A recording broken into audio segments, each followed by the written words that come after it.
Assalamualaikum warahmatullahi wabarakatuh. Perkenalkan, nama saya Indro Irwanto.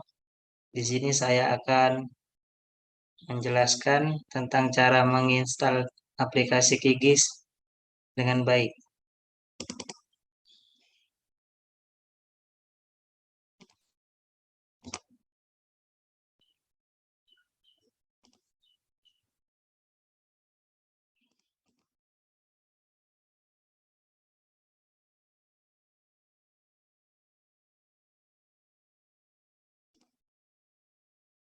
Sekarang kita tinggal menunggu pendownloadan aplikasi Kigisnya.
Kemudian buka folder Kigis yang telah diinstal.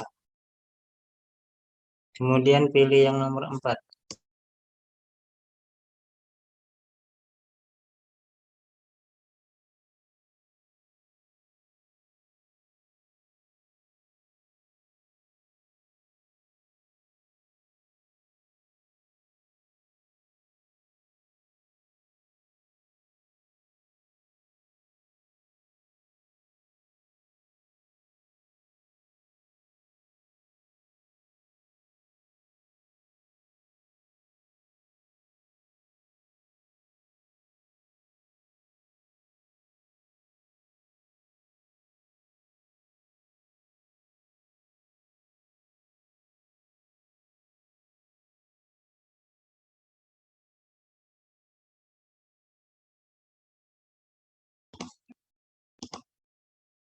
Baiklah, sekarang kita sudah di dalam aplikasi Kigis.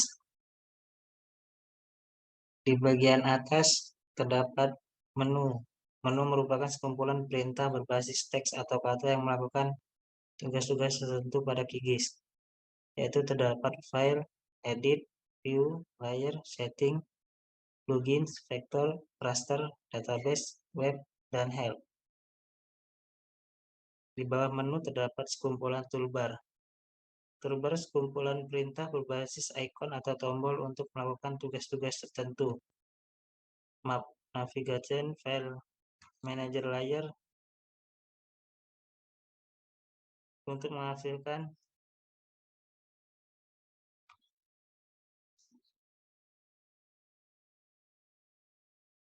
sekian dari saya, berikutlah yang dapat saya jelaskan. Wassalamualaikum warahmatullahi wabarakatuh.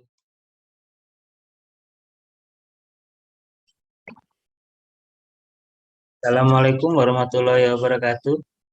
Perkenalkan, nama saya Indro Irwanto dengan NIM 02011281823043. Pada hari ini saya akan mengenalkan menu-menu dan toolbar serta perintah dasar QGIS. Di sini saya akan menggunakan QGIS 2.16. Baiklah, pada halaman ini kita akan melihat menu-menu yang ada pada QGIS. Pada bagian atas adalah menu-menu barnya, sama seperti program lainnya.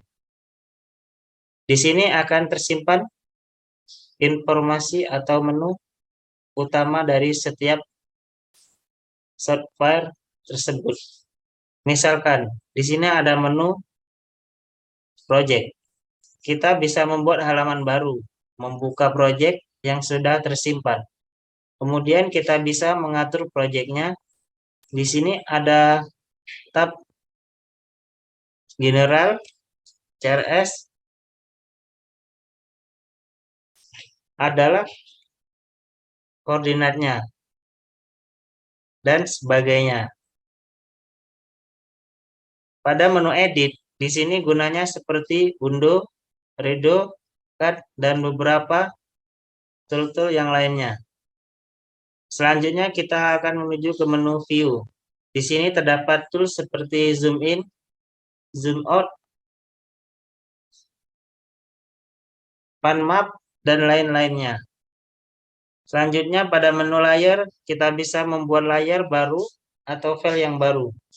Atau kita bisa menambah layar-layar yang sudah sebelumnya, seperti ada di layar. Pada menu setting, terdapat custom CRS, style manager, configuration search, dan lain-lain. Selanjutnya ke menu plugins, kita dapat menambahkan plugin-plugin yang baru. Selanjutnya menuju ke menu vektor. Di sini kita bisa mengedit data vektornya. Pada menu raster, hampir sama seperti menu vektor, tapi lebih ditunjukkan pada data raster. Misalkan untuk georeferensi, untuk memasukkan data gambar yang belum memiliki koordinat, menjadikannya data spasial. Kemudian project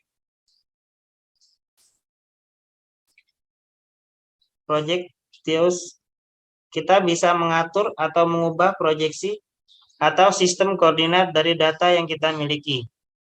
Kemudian ada menu database, web, dan help. Di bagian bawah ada project toolbar. Ini sama saja dengan yang di menu bar. Di sini hanya mempercepat agar tidak membuka menu yang ada di bar. Dan di bawah sini adalah menu editing yang lebih advance. Nanti akan aktif ketika kita sudah memiliki datanya. Kemudian di sini ada halaman kosong. Kita klik kanan. Di sini ada perintah yang bisa kita centang. Di bagian bawah ini terdapat koordinat. Di koordinat ini menunjukkan posisi di mana kursornya berada. Di sini ada skala. Kita bisa mengedit manual atau yang sudah ada di sini. Di sini ada magnifier atau pembesar. Datanya, tampilan datanya mau berapa persen, dan rotation datanya mau berapa derajat, dan di sebelahnya ada IPSG adalah sistem koordinatnya. Baiklah, sebagai contoh kita akan langsung menampilkan peta. Menuju ke ADD layer, browser. Di sini saya menggunakan file SHP. Pilih admin 0 continuous, open. Dan kita buka, hasilnya seperti ini. Sekarang kita akan melihat isi dari data yang telah kita masukkan. Klik tombol identify feature. Kemudian kita klik salah satu poligonnya. Saya di sini mengambil dari negara Cina. Maka akan muncul informasi dari poligonnya. Selain menggunakan identify feature, kita juga bisa menggunakan atribut tabel. Caranya, klik kanan pada nama di layar. Kemudian open atribut table. Tampilannya kurang lebih seperti ini. Berikut kita akan memilih negara-negara populasi penduduk lebih dari 100 juta jiwa.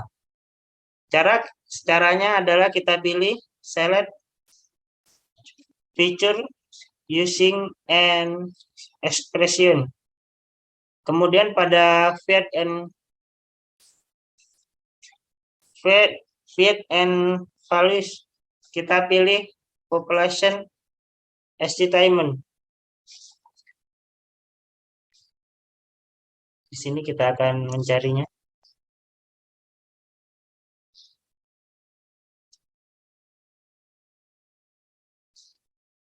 Lalu kita klik saja ke menu Pop S. Kemudian kita klik tanda lebih besar, lalu spasi, dan masukkan angka 100 juta. Kemudian kita select. Nah, tampilannya kurang lebih akan menjadi seperti ini. Ini adalah negara dengan jumlah penduduk di atas 100 juta jiwa. Dan selanjutnya, kemudian bagaimana jika kita ingin melihat penduduk di atas 100 juta jiwa, tapi hanya berada di Asia? Kita kembali lagi ke halaman select by expression. Kemudian ketik R dan pilih region on. Di sini kita akan mencarinya.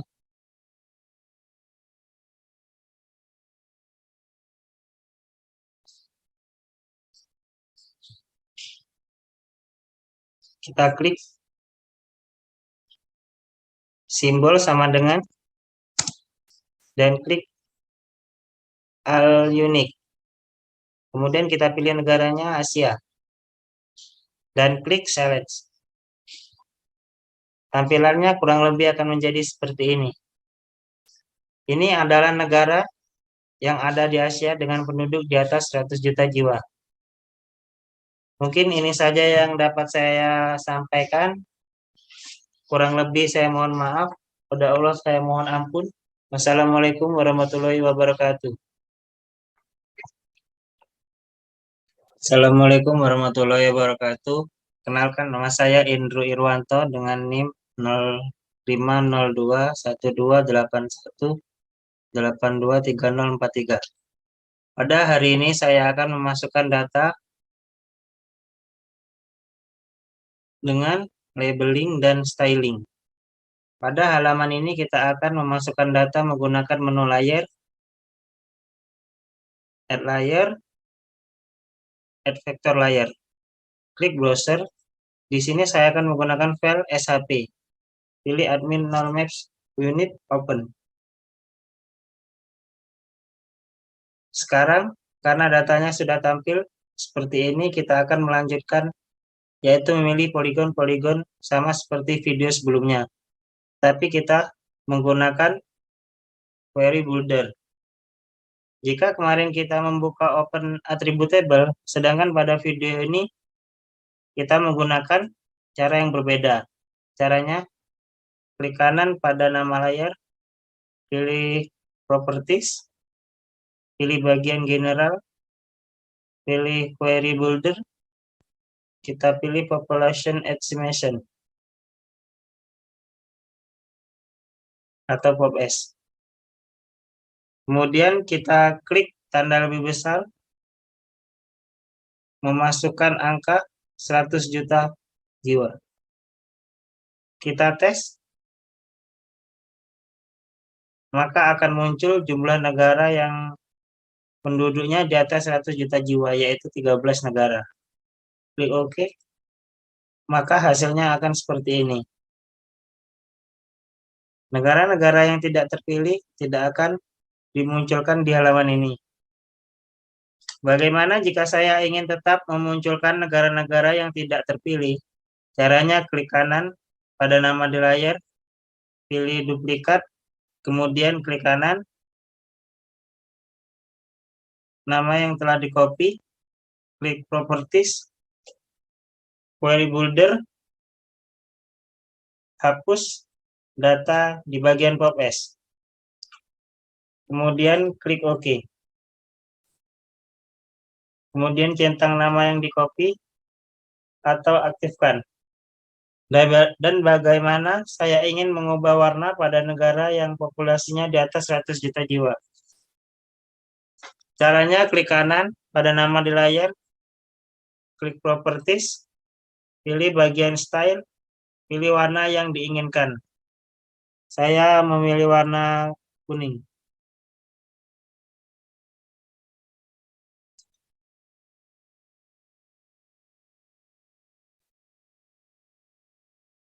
Berikutlah hasilnya akan menjadi seperti ini.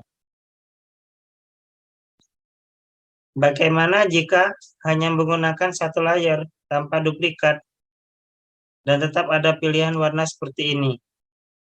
Caranya klik kanan, nama di layar, klik properties, buka bagian style, ubah single symbol menjadi kategoris.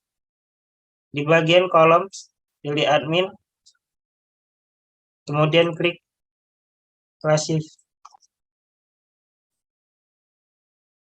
Kemudian klik OK. Selanjutnya kita menonaktifkan query builder yang tadi. Caranya hapus bagian POPS di query builder. Kemudian klik OK.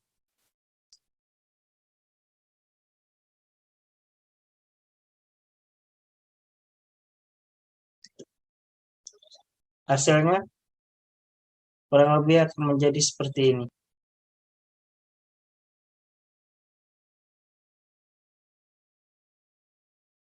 Jadi poligon-poligon yang berwarna lain adalah negara yang populasinya di atas 100 juta jiwa.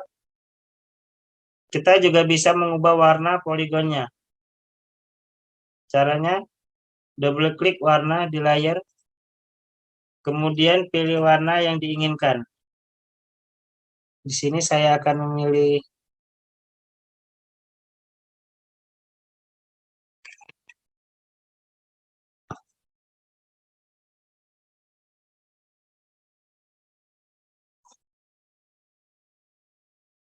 warna biru.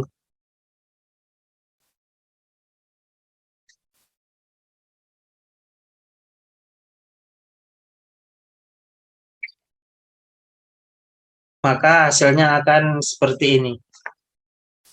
Tadi kita memilih negara ini menggunakan query builder. Apakah ada cara lain selain query builder? Klik bagian, caranya klik kanan, properties, klik di style. Kemudian klik bagian expression.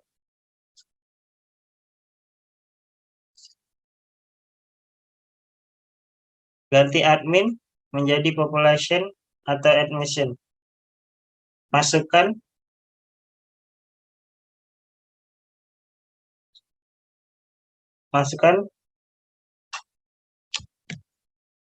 dari 100 juta jiwa. Kemudian klik OK. Klik classify. Klik yes.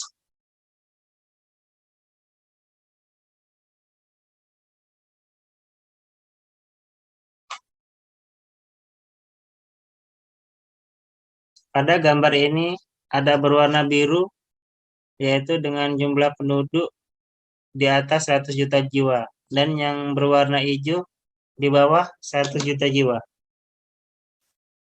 Apakah ada cara lain?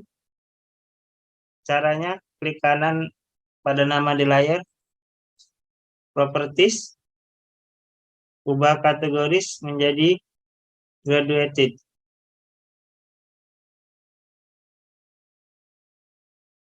Pilih population admission.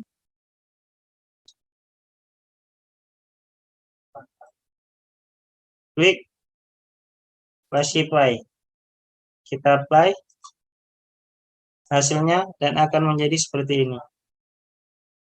Jika pembagiannya kurang bagus, kita ubah equal internal menjadi natural break.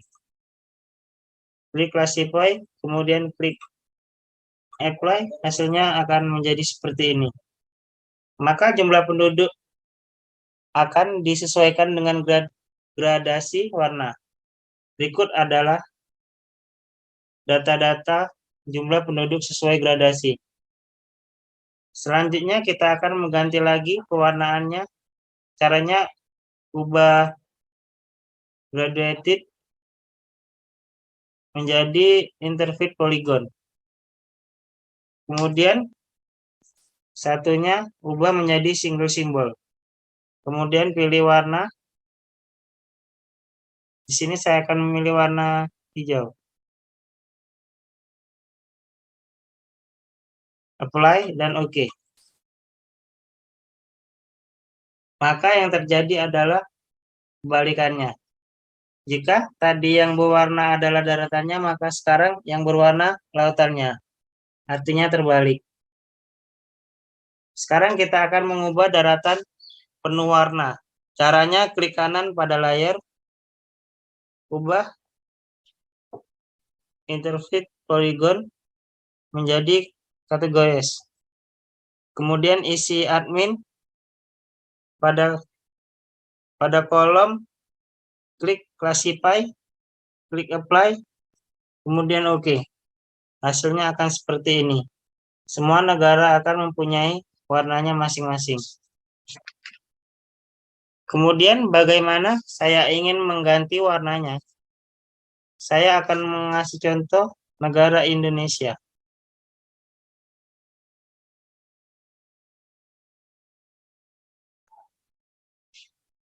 Pada bagian layar, klik 2 kali. Di sini kita bisa mengubah warna di bagian file atau simbol file.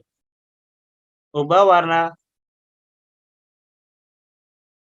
menjadi warna abu-abu atau putih.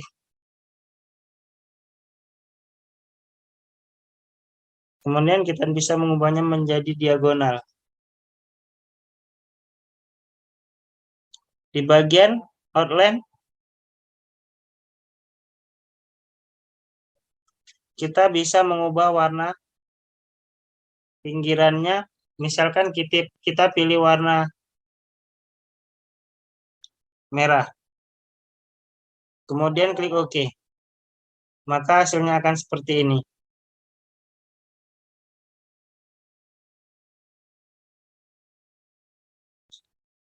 Mungkin ini saja yang dapat saya jelaskan. Kurang lebihnya saya memohon maaf. Kurang lebih saya akhiri. Wassalamualaikum warahmatullahi wabarakatuh. Assalamualaikum warahmatullahi wabarakatuh. Perkenalkan, nama saya Indro Irwanto dengan NIM 0502 1281 823043. Pada tahap kali ini saya akan melakukan entry data melalui Open Attribute Table. Di sini saya sudah membuka petanya dan saya sudah mendislove peta sesuai dengan kebutuhan, yaitu wilayah berdasarkan kecamatan. Selanjutnya saya akan mengentry data yang ada di wilayah ini.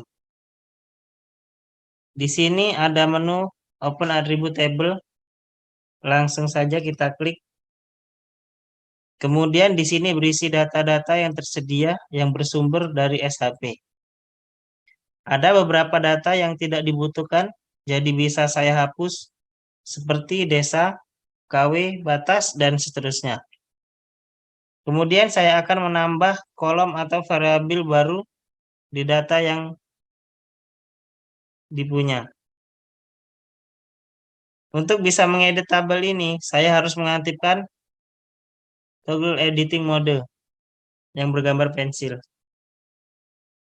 Jika sudah aktif, maka akan ada beberapa menu dan tools yang aktif. Untuk menghapus kolom, menggunakan delete fields, kemudian select variabel atau kolom yang ingin dihapus.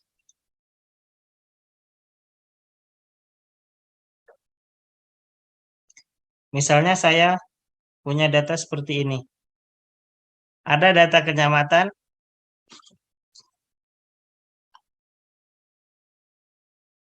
kemudian data jumlah penduduk, dan data khusus DBD. Data yang di sini adalah data simulasi untuk latihan, bukan data yang sebenarnya. Saya akan mengentry data yang ada di sini. Untuk menambah kolom, kita klik New Files. Maka akan muncul seperti ini. Kita kasih nama variabelnya jumlah penduduk.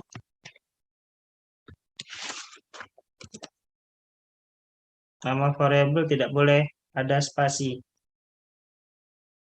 Di bagian komen kita isi jumlah penduduk. Bagian tipe kita pilih whole number.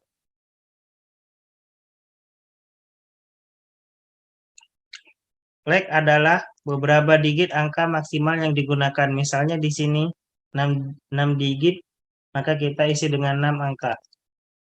Boleh lebih tapi tidak boleh kurang. Lalu kita klik OK. Kemudian kita isi jumlah penduduk berdasarkan data yang tersedia. Untuk mempersingkat waktu, saya akan men-skip video sampai data selesai di sini. Di sini saya sudah mengisi data di attribute table. Saya sudah mengisi jumlah penduduk dan jumlah DBD. Selanjutnya saya akan menggunakan fungsi fields calculator QGIS. Fungsi fields calculator QGIS adalah untuk menggenerate angka yang keluar berdasarkan rumus yang telah dibuat. Misalnya pada kasus ini, saya sudah punya data penduduk dan data jumlah kasus DBD. Untuk menentukan IR DBD, rumus yang saya gunakan di sini yaitu jumlah kasus DBD dibagi jumlah penduduk memakai konstanta 1000. Caranya adalah klik Open Fields Calculator, tulis nama IR DBD, dan kemudian pilih decimal number 5 digit dan 2 digit. Untuk rumusnya tulis di expression dan kita menggunakan data yang telah kita punya. Data yang kita punya bisa dilihat di fields and value, kemudian klik kasus DBD, kemudian bagi, dan klik lagi jumlah penduduk di kasus DBD dan jumlah penduduk. Jangan lupa dibuat tanda kurung. Kemudian klik kali dan buat angka 100. 1000. Ciri kalau berhasil output reviewnya akan terlihat seperti ini. Kalau sudah kita klik saja OK. Maka otomatis akan ada variabel atau kolom baru hasil dari perhitungan tadi. Jika sudah kita nonaktifkan pensil ini, kemudian klik save. Peta ini sudah memiliki data jumlah penduduk, kasus DPT, dan IR DBD. Berikut data-datanya. Mungkin ini saja yang dapat saya jelaskan. Kurang lebihnya saya mohon maaf. Wassalamualaikum warahmatullahi wabarakatuh.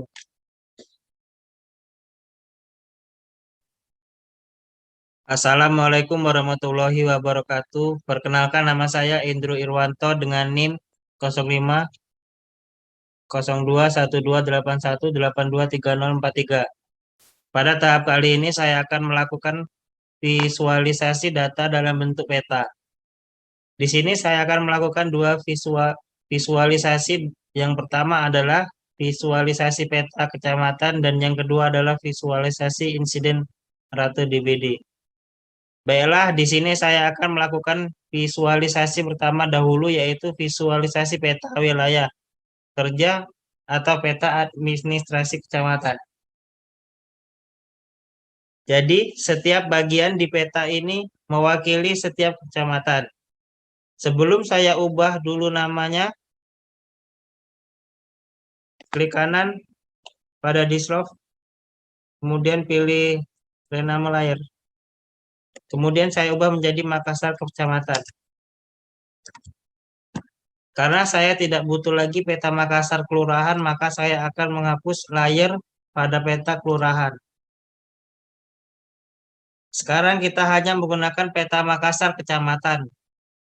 Untuk memvisualisasikan peta kecamatan atau administrasi kecamatan, biasanya setiap bagian kecamatan kita beri nama yang berbeda. Caranya klik kanan, kemudian klik properties, kemudian pada bagian single simbol kita pilih kategoris. Kemudian pada value-nya kita pilih kecamatan. Kemudian pada random color kita bisa memilih jenis-jenis warna. Di sini saya akan memilih warna magma. Setelah itu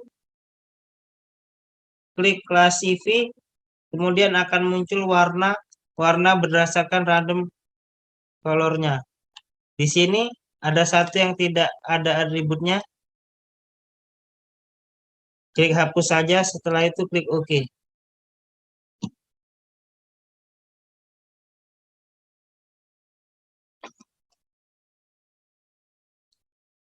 Maka setiap bagian akan memiliki warna yang berbeda-beda. Selanjutnya kita akan memberi tabel pada setiap bagian karena kita tahu ini kecamatan apa. Caranya kita bisa klik layer, labeling, atau simbol ABC berwarna kuning. Kemudian kita pilih single labels. Kemudian value-nya kita pilih kecamatan. Jadi hasilnya akan jadi seperti ini. Di sini kita bisa mengganti jenis fonts-nya. Caranya buka ABC yang tadi, kemudian pilih font di sini yang akan saya pilih, font Nimala UI. Kemudian jika kita pilih buffer dan mengaktifkannya, maka akan muncul warna putih di sekeliling tulisan. Kita bisa mengganti warnanya di bagian color. Ini adalah contoh penyajian atau visualisasi data peta wilayah kecamatan. Selanjutnya saya akan melakukan visualisasi insiden rate DBD dari data yang sudah di-entry sebelumnya. Saya akan merubah peta ini dalam bentuk visualisasi insiden rate DBD. Saya ingin tahu wilayah mana yang paling tinggi insiden rate DBD-nya. Kita klik kanan lagi, kemudian klik properties. Untuk data yang bersifat angka, lebih baik kita memilih graduated.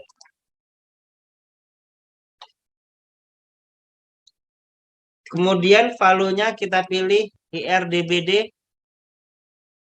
Kemudian untuk warnanya saya pilih red. Karena semakin merah warnanya maka semakin tinggi insiden ratenya. Selanjutnya kita anggap kita punya kategori, yaitu jika IRDBD-nya rendah, kalau kurang dari 6 IRDBD sedang jika 6 sampai 7 dan IRDBD tinggi jika di atas 7. Karena ada 3 kelas, maka di bagian bawah kita ubah menjadi 3.